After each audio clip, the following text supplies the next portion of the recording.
Germanton Hospital pioneers in world-class orthopedic cardiology and multi-specialty care. Top 3 in Hyderabad, top 10 in South India. Attapur, Hyderabad. Abhishek Naik అనే ఒక వ్యక్తి కూడా వచ్చాడు కదా ఇప్పుడు అవునండి. బిఎస్ లీడర్ అని చెప్తున్నాను. అవునండి. It's a very young guy. అతని రోల్ ఏంటి అసలుకి అంటే అతను కూడా ఒక ఇంటర్వ్యూలో మాట్లాడుతూ క్లియర్గా చెప్పాడు, ఉన్న ప్రాపర్టీస్ మొత్తం సిఐడి సీజ్ చేసింది, ఇంక్లూడింగ్ నా వెహికల్తో సహా సీజ్ చేసిందని చెప్పాడు. అంటే అతని ఇన్వాల్వ్మెంట్ ఎంతవరకు ఉంటే సీజ్ చేసే పరిస్థితి వచ్చింది సిఐడి అంటే మధుకి తనకున్న సంబంధం ఏంటి అసలుకి?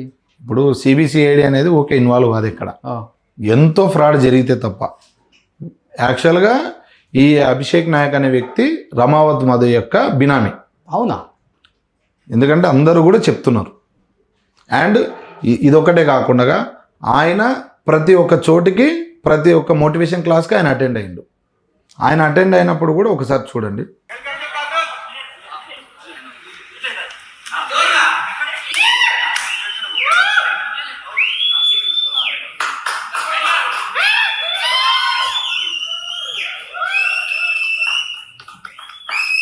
ఇతనే ఈయన ఏం చేసిండు, నేను పొలిటికల్గా ఉన్నా, మధుకు వెల్ సపోర్టెడ్ నేను ఉంటా, పొలిటికల్గా ఏమైనా కావాలంటే నేను చూసుకుంటాను, నాకు ఇబ్బంది ఏం లేదు, నేను బీఆర్ఎస్ గవర్నమెంట్లో ఉన్నా, నాకు బీఆర్ఎస్ అక్కడ సంబంధించినటువంటి జెడ్పీటీసీ నేను క్యాండిడేట్ని, సో మధుకి ఎక్కడ భూమి అక్కడ ఆయన కండెక్స్టే చేయలే, కానీ అంత చెప్పుకున్నాడు.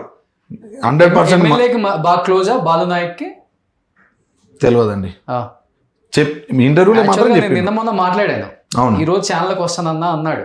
ఓకే, డెఫినెట్ గా మీరు వచ్చి ఎక్స్ప్లెనేషన్ ఇవ్వండి, బాగుంటుంది. మీరు మీ పాత్ర లేనప్పుడు మీరు రావాలి. వచ్చినప్పుడే విక్టిమ్స్ కి ఒక ధైర్యం ఉంటుంది, లేకపోతే వ్యూయర్స్ కూడా ఏం జరిగిందో తెలుస్తుంది. ఇప్పుడు నేను అదే కోరుకుంటున్నాను. రఘుతో మాట్లాడినప్పుడు కూడా క్లియర్ గా అర్థమవుతుంది నాకేం అంటే అక్కడ నేను విన్నదంటే, నేను బాగా వెల్ సెటిల్డ్ ఫ్యామిలీ, నాకు కోట్ల ఆస్తులు ఉన్నాయి, నేను ఎందుకు కకృతి పడతాను అంటే అప్పుడు రఘు కూడా అడిగాడు, మరి అన్ని కార్లు తీసుకొచ్చి అంతగానంగా నీ బర్త్డే అంటే ఒక ఎమ్మెల్యే మినిస్టర్ కూడా చేసుకోలేదు, అంత రేంజ్ లో బర్త్డే చేసావు కదా, ఎందుకు చేసావు అన్నప్పుడు ఒక రీజన్ ఏదో చెప్పాడు, రెంట్కి తెచ్చుకున్నా అని చెప్పాడు. అసలు ఏంటంటే బినామీ అన్నారు కాబట్టి మీరు అంటే ఇతని ఆస్తులో అతనికి ట్రాన్స్ఫర్ చేశాడా ఈ జనం దగ్గర నుంచి తీసుకున్న డబ్బులు? ఇప్పుడు అక్కడ ఈ రోజు అసలు ఫోన్ ఎత్తలేదు. అక్కడ కొనమల్లపల్లి ఉంది కదండి, నల్గొండ డిస్ట్రిక్ట్ లో, అక్కడ ఈయన పేరు మీద కొన్ని భూములు ఉన్నాయి, అవి కూడా సీజ్ చేసిర్రు. అండ్ అవి కాకుండా వేరే కొన్ని ఫ్లాట్స్ కానీ అవన్నీ కూడా ఆయన పేరు మీద ఉన్నాయని సమాచారం. ఎందుకంటే అవన్నీ కూడా టేక్ ఓవర్ చేసింది, ఎందుకంటే మధు ఒక్కడే ఇవి చేయలేదండి, మధు వెనకాల వీళ్ళంతా ఉన్నందుకే. ఇప్పుడు ఎవరైతే మంగళి తమ్ముడు శివ వీళ్ళంతా, ఇప్పుడు మొన్న రగన్న గారు కూడా అడిగిరు అంత క్లియర్గా, మీరు ఆ తబలా పబ్కి పోవాలంటే అక్కడ ఎంట్రన్స్ అవసరం ఉంటుంది కదా, టికెట్ ఉండాలి కదా, మీకు ఎక్కడి నుంచి లభించింది అంటే మాకు శివ ద్వారా లభించిందని అంత క్లియర్ చెప్పిండు. ఇప్పుడు అంతకుముందు ఇప్పుడు మంగళి గారు ఏమంటుండు, అసలు రమావత్ మధు ముఖమే నేను చూడలేదు, నాకు సంబంధమే లేదు అని చెప్తుంది. కానీ రమావత్ మధు ఇంటికి వెళ్ళింది, ఆయన ఆఫీస్కి వెళ్ళింది, ఆమె ఫ్లాట్ కూడా వాళ్ళకి ఆఫీస్లో యూజ్ చేసుకోవడానికి కూడా ఆమె ఇచ్చిన తర్వాత ఆమె కథ ఇంకేమళ్ళిందండి.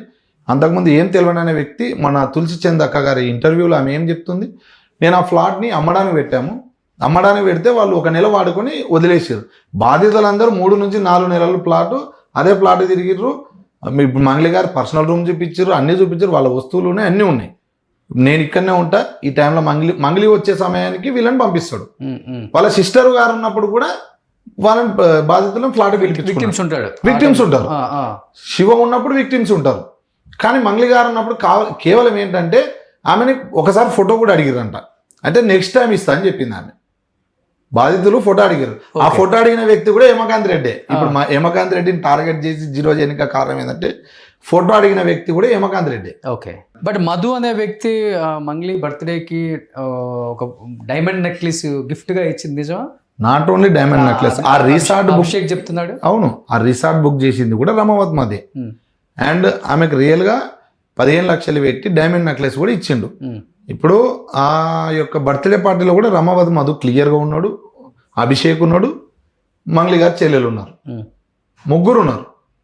ఇప్పుడు ఆ రోజు ఆమె బర్త్డే అయిపోయినప్పుడు ఏం చెప్పిందండి, ఈ యొక్క నా బర్త్డే పార్టీలో మా ఫ్యామిలీ మెంబర్స్, మా నాన్న ఫ్రెండ్స్, నా టీమ్మేట్స్ మాత్రమే ఉన్నాము, దీనిలో లేదనకుండా ఆల్కహాల్ పెట్టాము, మ్యూజిక్ సిస్టమ్ ఉంది, అంతేగాని ఎటువంటి తప్పు కూడా లేదు, ఎవరు బయట వాళ్ళు కూడా లేరు అని చెప్పింది.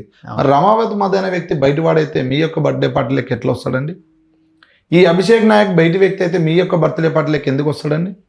మీకు ఎప్పటి నుంచో వాళ్ళతో అటాచ్మెంట్ ఉంది. కీ రోల్ ఉంది అభిషేక్ది కూడా. 100% కీ రోల్ ఉందండి. ఎవరు కూడా ఇప్పుడు రాజకీయంగా తొక్కటానికి నన్ను కావాలని నా మీద ఇలాంటి ఏం రాజకీయం ఇప్పుడు ఏం రాజకీయం చేస్తున్నాడండి ఆయన? బిఆర్ఎస్ లో సరే జెడ్పీటీసీ క్యాండిడేట్ అని ఆయననే చెప్పిండు, జెడ్పీటీసీ క్యాండిడేట్ అని ఆయననే చెప్పిండు.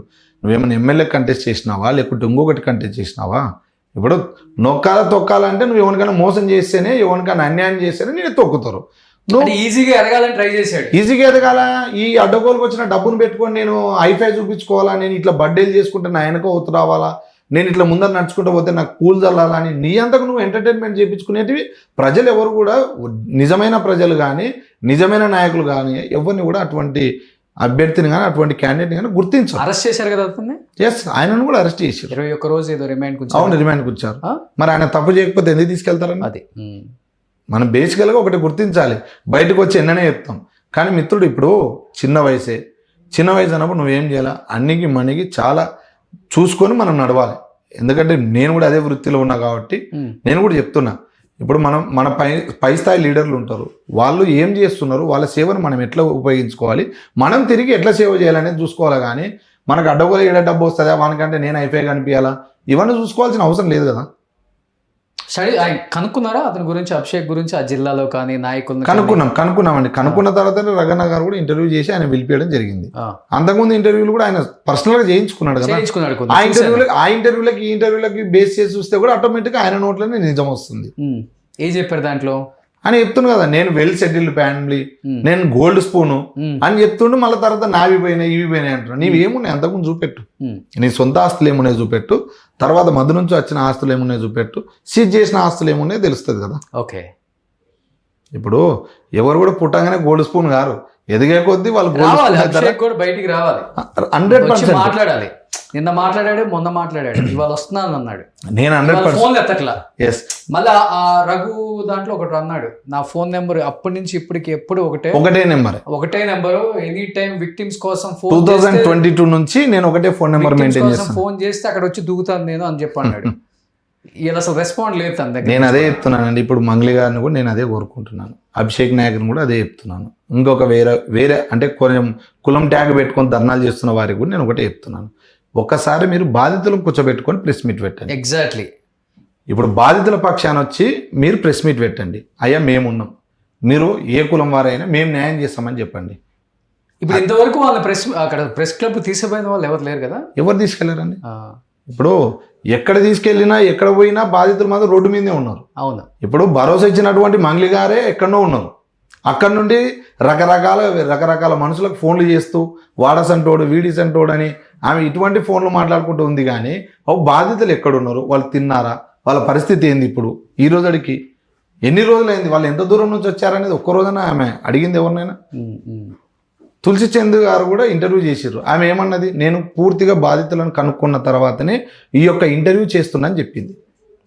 మరి మీరు ఏ బాధితులని డైరెక్ట్ ఇప్పుడు ఒకరిని ఇద్దరిని మీరు ఫోన్లో కాదు కనుక్కోవాల్సింది, మీరు స్వయంగా ఆ రోజు మా ఫ్లాట్కి ఎట్లా వచ్చారో అట్లా డైరెక్ట్ అక్కడికి వెళ్ళి విజిట్ చేసి వాళ్ళ బాధను తెలుసుకున్నాక కదా ప్రెస్ మీట్ పెట్టాల్సింది. డెఫినెట్గా. సుమన్ టీవీలో మీ పర్సనల్ అండ్ బిజినెస్ ప్రమోషన్స్ కోసం కింది నెంబర్కి కాంటాక్ట్ చేయండి.